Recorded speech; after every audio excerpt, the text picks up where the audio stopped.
You ever notice how the person who once knew your coffee order by heart wouldn't recognize your voice in a crowded room today? There's something darkly poetic about that. The whole universe of inside jokes and shared glances just evaporates like it never existed. Picture yourself back in those hallways, when seeing their name pop up on your phone felt like winning the lottery. Every text was a negotiation. Every weekend plan felt monumental.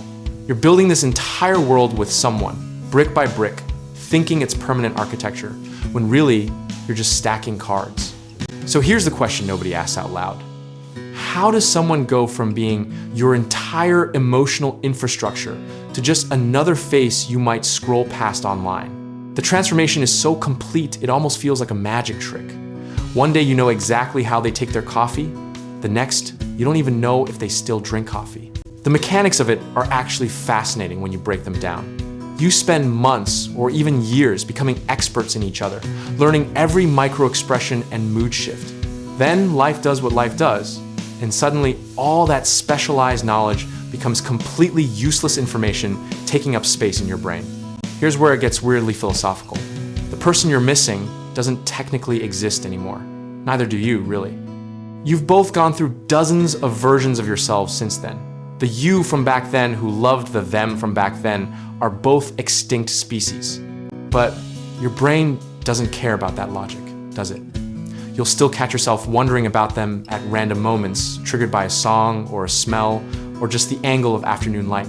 Meanwhile, they're probably completely different now, with new habits and interests, and probably a whole different way of seeing the world. The strangest part is the performance you both have to maintain if you ever cross paths. You become polite acquaintances, maybe exchange some surface-level pleasantries. How have you been? Good? You? Like you're reading from the world's most boring script after once knowing the rhythm of each other's breathing. Think about the sheer amount of context that just vanishes into thin air. All those references and memories that meant everything become archaeological artifacts with no one left who speaks the language. You could tell a stranger about that thing that happened that one time, but they'd never understand why it mattered. Social media makes this whole dynamic even more surreal. You might know they got a new job or moved to a new city, but you can't ask about it without it being weird. So you just exist in this bizarre parallel awareness, watching their life update like a show you used to be in, but now you're just a viewer. The real kicker is that first love hits different, because you didn't have defenses up yet. You went all in with the emotional intelligence of someone who'd never been hurt before. That vulnerability was beautiful, but it also means those memories are stamped extra deep. Everyone tells you that you'll move on, and you do. But moving on doesn't mean forgetting. It means learning to carry it differently. Like that box in your closet you never opened but can't quite throw away. Here's what nobody mentions in those inspirational quotes about growth. Sometimes you genuinely miss who you were with that person. Not even them specifically, but the version of yourself that existed in that relationship. The one who laughed easier, or took more risks, or believed in things more fully. Fast forward to now, and you're both strangers with an absurd amount of backstory. You've got this whole shared history that means everything and nothing simultaneously. It's like being former citizens of a country that doesn't exist anymore. The adaptation phase is rough too.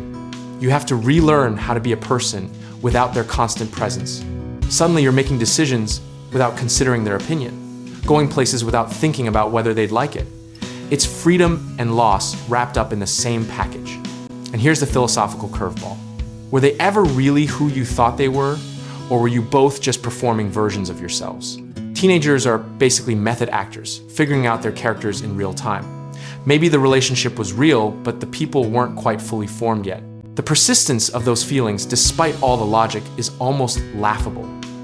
Your rational brain knows you've both changed beyond recognition.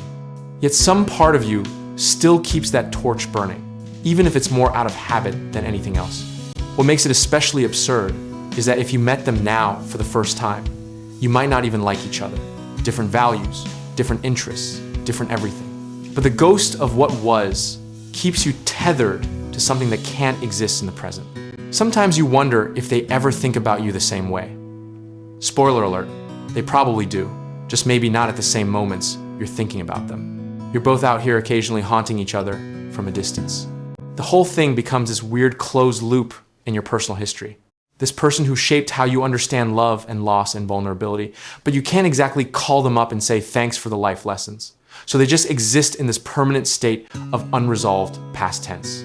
Here's the contemporary irony.